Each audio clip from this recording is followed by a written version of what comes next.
कहा जाता है कि मन दुनिया की सबसे शक्तिशाली चीज है। अगर आप किसी भी चीज को सच्चे मन से चाहें तो आप उसे जरूर हासिल कर लेंगे, ऐसा इस दुनिया के महान पुरुष कहते हैं। लेकिन अगर ये बात सच है तो जो हम मन में चाहते हैं वो हासिल क्यों नहीं होता? क्योंकि कोई भी व्यक्ति अपने लिए दुख तो नहीं चाहेगा, लेकिन फिर भी ज्यादातर लोग रहते तो दुखी ही हैं। भला दुनिया का कौन सा ऐसा व्यक्ति है जो अपने मन में ये कहेगा कि मैं असफल रहूं, गरीब रहूं या फिर दुखी रहूं? सोचने की बात है। तो फिर यहाँ पे दो बात निकल के आती हैं। पहली, या तो वो महापुरुष गलत हैं जिन्होंने ये बात कही कि सच्चे मन से चाही हुई चीज जरूर मिलती है, या फिर हम गलत हैं। दोस्तों, आज की इस कहानी को जो मैं आपको सुनाने जा रहा हूँ उसको आप ध्यान से समझना कि अपने मन से कोई भी काम कैसे करवाया जाता है, मन की शक्ति के द्वारा कोई भी चीज को कैसे हासिल किया जाता है और कोई भी चीज के बीज कैसे बोए जाते हैं। और इसके साथ हम ये भी जानेंगे कि आकर्षण का नियम यानी कि लॉ ऑफ अट्रैक्शन कैसे काम करता है। उससे पहले छोटी सी रिक्वेस्ट, अगर चैनल पर पहली बार आए हैं और मेरी वॉइस को से पहली बार सुन रहे हैं तो चैनल को सब्सक्राइब जरूर करें, ज्यादा से ज्यादा लोगों तक शेयर करें, वीडियो को लाइक करें और कमेंट में नमो बुद्धाय जरूर लिखें। एक बार की बात है, एक व्यक्ति के जीवन में सिर्फ दुख ही दुख था। वो जो भी काम करता उसमें उसको असफलता ही असफलता मिलती। वो घर में रहता तो घर में हमेशा झंझट या कलेश ही मचा रहता। यदि वो किसी से मदद मांगता तो कोई भी उसकी मदद करने के लिए तैयार ही नहीं होता। बस उसे चारों तरफ से हताशा और निराशा ही हाथ लग रही थी। बस उसे ऐसा लग रहा था कि जैसे चारों तरफ से दुखों का पहाड़ उस पर ही टूट पड़ा था। उसे कुछ भी समझ नहीं आ रहा था कि वो अब क्या करे, कैसे इन दुखों के पहाड़ से छुटकारा पाए। वो दिन रात बस यही सोचता रहता और जिसके कारण रात में सही तरह से सो भी नहीं पाता था। उसकी आंखों के नीचे काले घेरे पड़ गए थे और बाल भी झड़ने लगे थे। हर समय चिंता करने की वजह से उसका स्वभाव काफी चिड़चिड़ा और शरीर काफी कमजोर हो गया था। कभी कभी उसके मन में आत्महत्या करने के विचार भी आते थे, लेकिन वो अपने परिवार के बारे में सोचकर पीछे हट जाता था। वो अपने जीवन की इन परेशानियों से इतना दुखी हो गया था कि उसने एक दिन ये तय कर लिया था कि वो अपने इन दुखों से छुटकारा पाकर रहेगा। बेशक उसे उसके लिए कुछ भी क्यों ना करना पड़े, जितनी भी मेहनत करनी पड़ेगी वो जरूर करेगा, लेकिन अपने दुखों से छुटकारा पाकर रहेगा। इसी विचार के साथ उसने एक दिन अपने मित्र से पूछा कि मैं अपने जीवन को खुशहाल कैसे बना सकता हूँ। उसके मित्र ने सुझाव दिया कि तुम किसी बाबा के पास जाओ।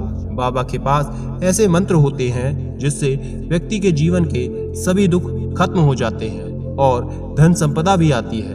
बस तुम किसी ऐसे बाबा को ढूंढ लो और तुम्हारा सारा काम हो जाएगा।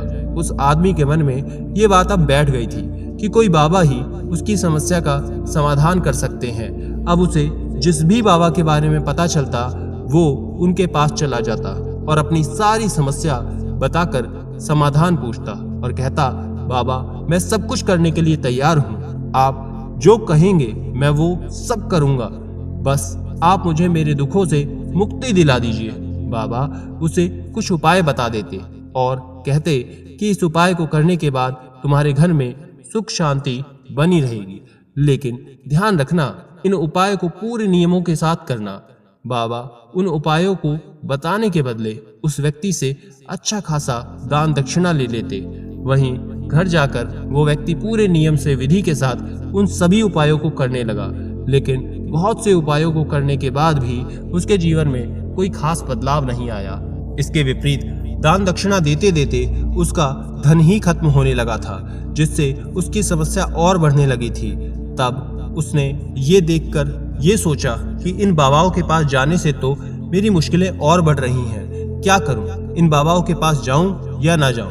फिर एक दिन उसे एक आदमी ने सलाह दी कि तुम अपने घर में किसी अच्छे पंडित को बुलवाकर हवन करवाओ, मंत्रोच्चारण करवाओ। इससे घर में जो भी नकारात्मक ऊर्जा होगी वो भाग जाएगी और तुम्हारे मन में सुख शांति आएगी। उस व्यक्ति के मन में ये बात भी घर कर गई। उसने एक पंडित को बुलाकर अच्छे से घर में हवन करवाया, मंत्रोच्चार करवाए। हवन अच्छे से संपन्न हो गया। उस व्यक्ति ने उस पंडित को अच्छे से दान दक्षिणा देकर खुशी खुशी विदा कर लिया। हवन करवाने के कुछ महीनों तक उसके घर में सुख शांति बनी रही। उसके छोटे छोटे जो काम बनने लगे थे, लेकिन कुछ ही महीनों बाद फिर से वही पुरानी वाली स्थिति में वो वापस आ गया। उस व्यक्ति ने महसूस किया कि उसके जीवन में अब भी कोई महत्वपूर्ण बदलाव नहीं आ रहे। अब वो व्यक्ति पूरी तरह से दुखी हो गया।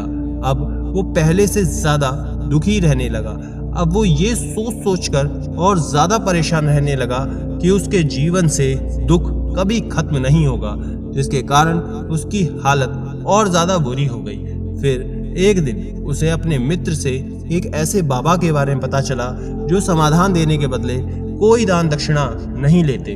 फिर उस व्यक्ति ने ये सोचा कि ये बाबा तो दूसरे बाबाओं से काफी अलग है। हल बताने के बदले किसी भी तरह की दान दक्षिणा वो नहीं लेते हैं, और यदि ये कोई दान दक्षिणा नहीं लेते तो जरूर ये कोई सिद्ध बाबा ही होंगे। और यही सोचकर वो उन बाबा के पास पहुंच जाता है। वहां पहुंचकर वो देखता है कि बाबा ध्यान कर रहे हैं। वो वहीं चुपचाप बैठ जाता है और उनको ध्यान से देखने लगता है और उनके ध्यान से उठने की प्रतीक्षा करने लगता है। थोड़ी ही देर बाद जब बाबा ध्यान से उठते हैं तो देखते हैं कि उनके सामने एक दुखी व्यक्ति बैठा हुआ है। उस व्यक्ति की शारीरिक और मानसिक स्थिति को देखकर बाबा को ये समझने में जरा भी देर नहीं लगी कि वो अपने जीवन में कितना दुखी और परेशान है। बाबा ने उस व्यक्ति को संबोधित करते हुए कहा कि बच्चा, बाबा के पास कौन सी समस्या लेकर आए हो, कौन सी चिंता तुम्हें परेशान कर रही है। तब व्यक्ति ने कहा कि बाबा, मैं अपने जीवन के दुखों से बहुत परेशान हूँ। मैंने अपने दुखों को कम करने का बहुत प्रयास किया। हर वो काम किया जो मुझे करने के लिए किसी बाबा ने कहा, हर वो तरकीब अपनाई जो मुझे किसी व्यक्ति ने कहा, लेकिन इन सब के बदले मेरा कोई भी दुख कम नहीं हुआ, बल्कि मेरे दुखों में सिर्फ बढ़ोतरी ही हुई। बाबा, मुझे ये समझ नहीं आ रहा कि मैं क्या करूं। कभी कभी तो मन करता है कि आत्महत्या ही कर लूं, लेकिन अपने परिवार के बारे में सोचकर ये नहीं कर पाता। बाबा, अब मैंने आपके बारे में बहुत सुना है। मैं आपके पास बहुत उम्मीद लेकर आया हूँ। कृपया करके आप मुझे कुछ ऐसा तरीका बताएं जिससे मुझे इन सभी दुखों से छुटकारा मिल जाए। मैं अपने दुखों से छुटकारा पाने के लिए कुछ भी करने को तैयार हूँ। आप मुझे कोई रास्ता तो बताएं, चाहे वो रास्ता कितना भी कठिन क्यों ना हो, मैं उस पर जरूर पार करूंगा। बाबा ने ये महसूस किया कि वो व्यक्ति तो सच में बहुत ज्यादा परेशान है। बाबा ने उस व्यक्ति से कहा कि बच्चा, जीवन में दुखों को कम करने के लिए मंत्र ऐसे ही नहीं मिल जाते, उसके लिए कुछ करना पड़ता है। क्या तुम कुछ कर सकते हो? बाबा के मुंह से ऐसी बात सुनकर पहले तो व्यक्ति को लगा कि बाबा भी उससे दान दक्षिणा ही मांगेंगे, लेकिन उसके पास कोई ऑप्शन नहीं था। उस व्यक्ति ने कहा कि बाबा, आपको जितनी भी दान दक्षिणा चाहिए मैं सब देने के लिए तैयार हूँ। बस आपका मंत्र सही और सच्चा होना चाहिए और मुझे उसका फल भी मिलना चाहिए। उसके बाद आप चाहे तो मुझसे जितना भी दान दक्षिणा चाहिए मैं आपको खुशी खुशी दे दूंगा। तब बाबा ने कहा कि दान दक्षिणा तो बहुत छोटी सी चीज है, मैं तुमसे इतनी छोटी सी चीज नहीं मांगूंगा। इस पर वो व्यक्ति अब और ज्यादा सोच में पड़ गया और फिर वो सोच विचार करके बोलता है कि बाबा, मैं अंगारों पर भी चलने के लिए तैयार हूँ, बस आप मुझे आज्ञा दे दीजिए। बाबा ये सब सुनकर मुस्कुराते हैं और कहते हैं, अंगारों पर चलने वाला तुच्छ और छोटा काम भी मैं तुमसे नहीं करवाने वाला। मैं तुमसे जो करवाने वाला हूँ वो एक कठिन मंत्र है। क्या तुम उसे पूरा कर पाओगे? इस पर व्यक्ति ने कहा कि बाबा, मैं कुछ भी करने के लिए तैयार हूँ, बस आप मुझे बताएं तो मुझे करना क्या है। इस पर बाबा ने कहा कि जब तुम यहाँ से अपने घर वापस जाओ तो अपने मन में ये दोहराते हुए जाना कि मैं सुखी हूँ, मैं सुखी हूँ, मैं सुखी हूँ। तुम्हें बस इसी मंत्र को दोहराना है, लेकिन ध्यान रहे तुम्हें इस मंत्र को केवल मन में दोहराना है, ये तुम्हारी जुबान पे नहीं आना चाहिए। ये सुनकर वो व्यक्ति बोला, बाबा बस इतनी सी बात, ये काम तो मैं चुटकी बजाकर कर लूंगा, लेकिन इन शब्दों को दोहराने से होगा क्या? बाबा ने कहा, तुम बस इस मंत्र को पूरा करो। वैसे भी तुमने कई बाबाओं के मंत्रों को किया है, एक बार इस मंत्र को करके भी देख लो। उस व्यक्ति ने सोचा कि बाबा तो कोई दान दक्षिणा ले नहीं रहे और वैसे भी कितना आसान सा मंत्र है, इसे तो मैं यूं ही पूरा कर लूंगा, एक बार करके देखने में भला क्या ही हर्ज है। फिर उसने कहा, ठीक है बाबा, मैं इस मंत्र को जरूर पूरा करूंगा। इतना कहकर जैसे ही वो चलने लगता है तो उसके पीछे से आवाज आई कि बच्चा, एक बात का याद रखना कि जब भी तुम इस मंत्र को अपने मन में दोहराओ तो तुम्हारे मन में बंदर का विचार नहीं आना चाहिए, उसका ख्याल भी तुम्हारे मन में ना आए, तभी यह मंत्र सिद्ध होगा। फिर वो व्यक्ति बोला कि मुझे तो आज तक बंदर का ख्याल आया ही नहीं, तो फिर आज क्यों आएगा? आप चिंता मत करो बाबा, मैं अपने मन में सिर्फ यही दोहराऊंगा कि मैं सुखी हूँ, मैं सुखी हूँ, मैं सुखी हूँ, और इसके अलावा बंदर का कोई भी विचार मेरे मन में नहीं आएगा। इतना कहकर व्यक्ति घर की तरफ निकल पड़ता है, अपने मन में ये दोहराते हुए कि मैं सुखी हूँ, मैं सुखी हूँ, मैं सुखी हूँ। कुछ ही दूर वो चला था कि उसके मन में बंदर का विचार आ गया और वो विचार आकर चला भी गया। वो व्यक्ति सोचने लगा कि आज तक मेरे मन में कभी बंदर का कोई ख्याल ही नहीं आया, फिर आज ये विचार कैसे आया और क्यों आया? ऐसे सोचते सोचते उसमें बंदर के विचार को ही पकड़ लिया। वो भूल गया था कि वो तो मंत्र दोहरा रहा था। जब थोड़ी देर बाद उसे याद आया तो फिर से वो मंत्र को दोहराने लगा, जो बाबा ने उसे बताया था कि मैं सुखी हूँ, मैं सुखी हूँ, मैं सुखी हूँ। लेकिन कुछ दूर जाते ही अचानक उसे एक बंदर दिखाई पड़ गया। उस बंदर को देखते ही उसके मन में दोबारा बंदर का विचार आने लगा। वो अब प्रयास करने लगा कि उसके मन में बंदर का विचार ना आए। वो अपने विचारों से ही लड़ने लगा और इसी उधेड़-बुन में वो अपने घर पहुंच गया और अपनी पत्नी से कहता है कि ये बंदरिया, मुझे खाने में बंदर परोस दो। जब उसे एहसास हुआ कि उसने ये क्या बोल दिया तो वो अपने बाल को नोचने लगा, दीवारों में सिर पटकने लगा कि आज तक मुझे बंदर का कोई ख्याल नहीं आया, तो आज ये विचार क्यों आ रहा है? आज मुझे ये क्या हो गया है? हर जगह बंदर ही बंदर क्यों दिखाई दे रहे हैं? ये कैसे माया जाल है? ये सोच सोच कर वो व्यक्ति पूरी रात करवट बदलता रहा और 1 मिनट भी सो नहीं पाया। और जैसे ही सुबह हुई वो भागकर उन बाबा के पास गया और उनके चरणों में गिरकर बोला, बाबा, ना जाने क्या चमत्कार हो रहा है, आज तक मुझे बंदर का कोई ख्याल नहीं आया, लेकिन कल से जब से आपने मुझे ये कहा कि बंदर का विचार नहीं आना चाहिए, मुझे बस बंदर ही बंदर दिखाई दे रहे हैं। व्यक्ति ने आगे कहा कि बाबा, मुझे तो आपके पीछे भी एक बंदर पेड़ पर केले खाते हुए दिखाई दे रहा है। उस व्यक्ति की बात सुन बाबा हंसने लगे, बोले, बच्चा, मन का जाल एक ऐसा ही जाल है जिसे समझ पाना इतना आसान नहीं है। ये बंदर तो तुम्हारे रास्ते में तब भी पड़े थे जब तुम पहली बार मेरे पास आए थे, तब भी ये बंदर इन पेड़ों पर यूं ही पड़े थे, लेकिन तब तुम्हारे ध्यान में ये बंदर नहीं आए, क्योंकि तब तुम्हारा ध्यान पूरी तरह तुम्हारे दुखों पर था। तब बाबा ने व्यक्ति को समझाते हुए कहा कि बच्चा, हम जिस भी चीज में जितना दूर भागने की कोशिश करते हैं, वही चीज हमारे मन में गहराई से बैठ जाती है, हमारे अंतर मन में समा जाती है।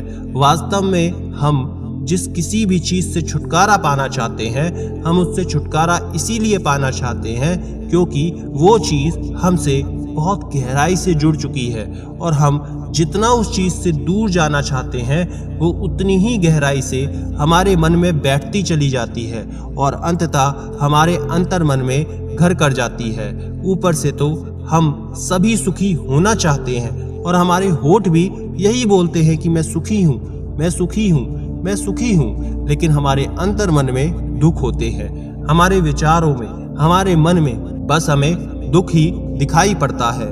हम अंदर से बस दुख के विचार ही पैदा कर रहे होते हैं। इसलिए केवल मुझसे ये कहने से कि मैं सुखी हूँ, मैं सुखी हूँ, मैं सुखी हूँ, ये नहीं होने वाला जब तक इस मंत्र का हमारे अंतर मन में प्रवेश नहीं होता और हम अंदर से सुख के विचार पैदा नहीं करते। इस पर उस व्यक्ति ने पूछा, लेकिन बाबा, ये मंत्र हमारे अंतर मन में प्रवेश कैसे होगा? ये कैसे हमारे मन में बैठेगा?